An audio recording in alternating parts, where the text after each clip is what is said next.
because a lot of people don't like cops. Some people want to hurt cops just because of the profession we do.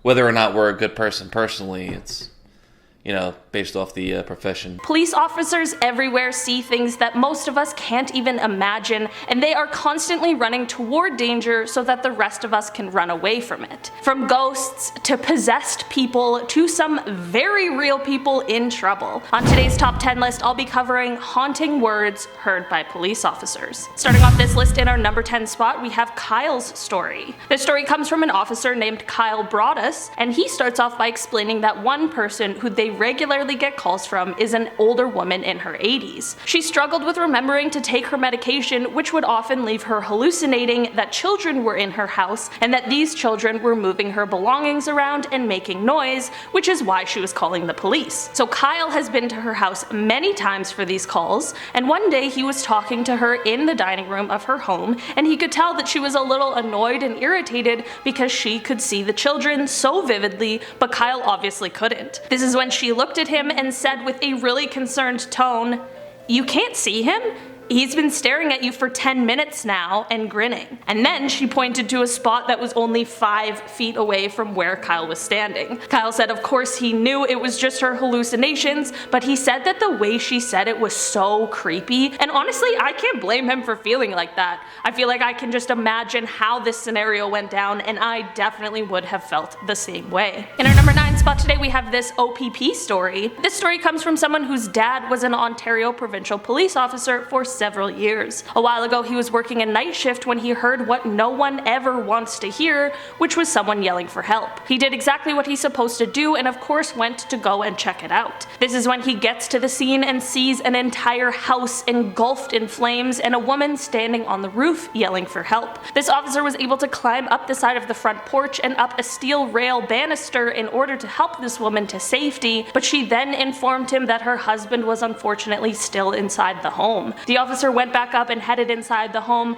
but was very sadly unable to get to the man. I'm very glad he was able to hear this woman calling for help and responded so quickly so that he was able to save her life that day. In our number 8 spot today we have this strange situation. This story comes from the redditor Muskmelon12, and they are a police officer. They responded to a call one night around 3 a.m. to a woman who was potentially going to harm herself. Muskmelon12 and their partner find this woman's apartment and knock on the door, which slowly creaks open to a pitch black apartment. They identify themselves as police and say that they're coming in. As they get further in, they see candles lit in a room near the back, so they head towards that room. When they enter the room, they see a woman sitting on the edge of her bed, and she is kicking her legs around like crazy and is whispering to herself and shaking her head back and forth. The officer notices that the bedside table is stacked full of Virgin Mary figurines, and the walls are covered in sketches of upside down crosses. The officer says, "Ma'am, this is the police," and that's when she snaps her head towards them with a wrinkled face and says, "You can't help me. The devil has me." Yeah, this officer said that they didn't sleep for the rest of the night after their shift, and I truly can't blame them one little bit. In our number 7 spot today we have this runaway story. This story comes from an officer who was responding to the call of a teenager who had run away. Both the parents in this house were teachers and they had 2 daughters, one of which was the person that they would soon be looking for. I believe everything with the daughter who ran away turned out completely fine, but surprisingly, that is actually not what this story is about. As this officer is taking a report and getting statements from the family in the living room, the one daughter yells, "Grandma!" After this, the dad goes running into the hallway as he yells, "Mom! Mom!" Shortly after this, the dad returns to the living room with everyone else and asks the officer, "Did you see her? Did you see my mother?" The officer responded that he had not seen her and asked why everyone was so excited that she had walked down the hallway, and the dad replied, "She died last year. We see her walking around the house all the time." It's safe to say that the officer probably finished the report outside of the home instead. In our number 6 spot today we have these 911 calls. This story comes from a 911 dispatch about a very spooky story that they just cannot seem to forget. An elderly woman in the town's husband had passed away previously, and this woman was showing some signs of dementia. She began to call 911 often to ask for help with really mundane tasks that 911 usually doesn't help with, but of course they always responded. This woman believed she was calling her husband for help doing things like turning the thermostat up or helping her boil some water. So one day after this has been going on for a while, 911 gets the call and hears her say, "John, I need your help." The officers respond and unfortunately find her passed away, but the weird thing is, she had been gone for a lot longer than the minutes it took them to respond to the call. They just thought it was weird and carried on, but then for months afterwards, 911 continued to get calls and would hear her voice on the other end saying, "John, I need your help." And of course the officers have to respond every time, and they always found an empty house. Even the phone line had been disconnected, so who knows how these calls were still coming through. In our number 5 spot today we have this possession story. This story comes from an officer named Meredith who was working in dispatch at the time, and it starts off with the family calling 911 saying that their daughter had been possessed. The family explained that there was no history of any substance abuse or mental illness that would cause this sort of behavior, which is why they believed that it was possession. Apparently family members were holding the woman down, and Meredith could hear 2 people yelling at each other in the background. Meredith asked the person on the phone to tell whoever was yelling at the possessed woman to stop yelling, to which the caller replied, "It's her."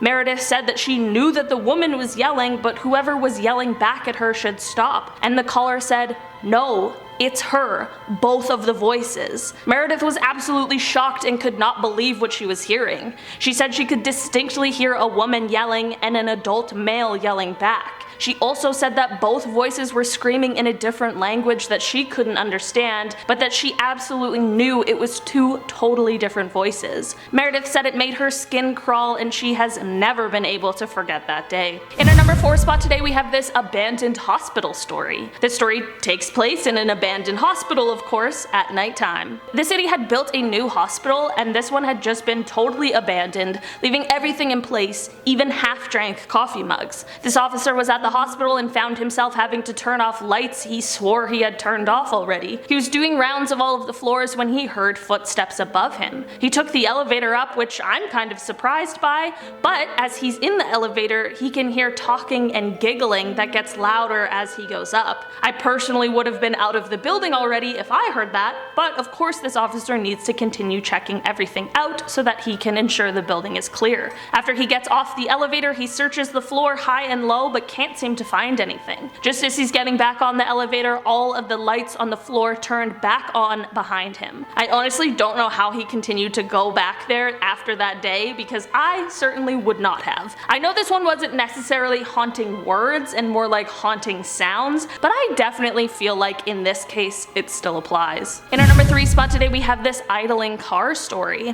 This one's crazy. This story comes from a Reddit user who is explaining a really crazy story that came from their dad, who was a police officer for 25 years. One night as he is patrolling around, he sees a car that is idling at a stop sign, so he goes over to check out what's going on and make sure that everything is okay. As he's walking up to the car, he sees that the windows are covered in blood, which is just never a good sign or what you want to see. He opens the driver's side door where he finds a man sitting in the driver's seat. This man of course has a lot of blood on him as well, and he is holding a sharp object.